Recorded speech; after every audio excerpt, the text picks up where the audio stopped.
وبركاته نحمده ونصلي على رسوله الكريم أما بعد فأعوذ بالله من الشيطان الرجيم بسم الله الرحمن الرحيم إن الله وملائكته يصلون على النبي يا أيها الذين آمنوا صلوا عليه وسلموا تسليما সকলে একবার দুরূদ শরীফ পড়ি আল্লাহুম্মা সাল্লি আলা সাইয়্যিদিনা ওয়া নাবিয়িনা ওয়া শাফিয়িনা মাওলানা মুহাম্মদ সাল্লাল্লাহু আলাইহি ওয়া আলা আলিহি ওয়া সাহবিহি ওয়া বারাকা সাল্লাম।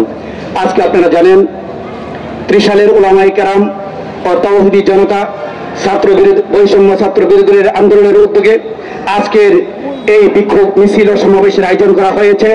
উক্ত সমাবেশের উপস্থিত আছেন সম্মানিত সভাপতি সাহেব ও আমার ত্রিশালের সর্বস্তরের উলামায়ে কেরাম, আমার ছাত্র ভাইয়েরা।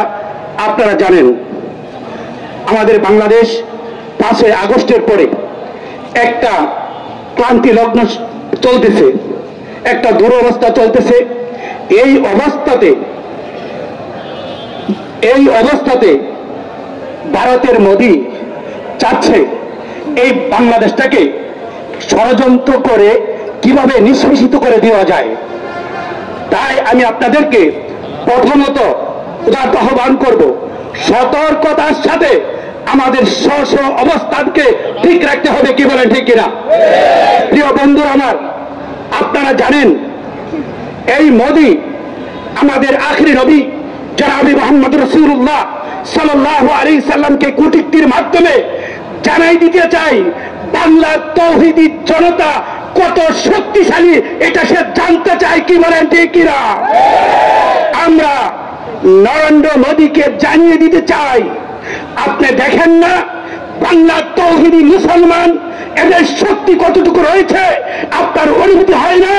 আপনি অনুভূতি যদি দেখতে চান অতি বিলম্বে আপনি ওদেরকে আল্লাহর রাসূলের যারা কূটনীতি করেছে তাদেরকে আইনের আওতায় এনে দৃষ্টান্তমূলক শাস্তি দিবেন, নয়তো বাংলাদেশের সর্বস্তরের তাওহীদি জনতা আপনার বিচার করার উদ্দেশ্যে বাংলাদেশ থেকে রওনা হবে ইনশাআল্লাহ।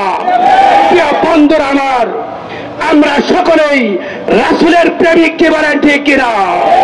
যদি রাসূলের প্রেমিক হয়ে থাকি তাহলে আমাদের জীবনকে আল্লাহর রাসূলের জন্য উৎসর্গ করে দিতে হবে। কে কে রাজি আছি হাত উঁচু করে দেখায় আমরা। প্রিয় বন্ধুরা আমার, আর কিছু বলতে চাই না, এতটুকু শুধু বলতে চাই আমরা ইমানি চেতনা নিয়ে বাঁচতে চাই। হয়তো শহীদ হয়ে যাব, না হলে গাজী হয়ে এই দুনিয়ার ভিতরে বাঁচতে চাই। কি বলে, ঠিক কিনা? এই বলে আমার সংক্ষিপ্ত বক্তব্য এখানেই শেষ করছি। আসসালামু আলাইকুম।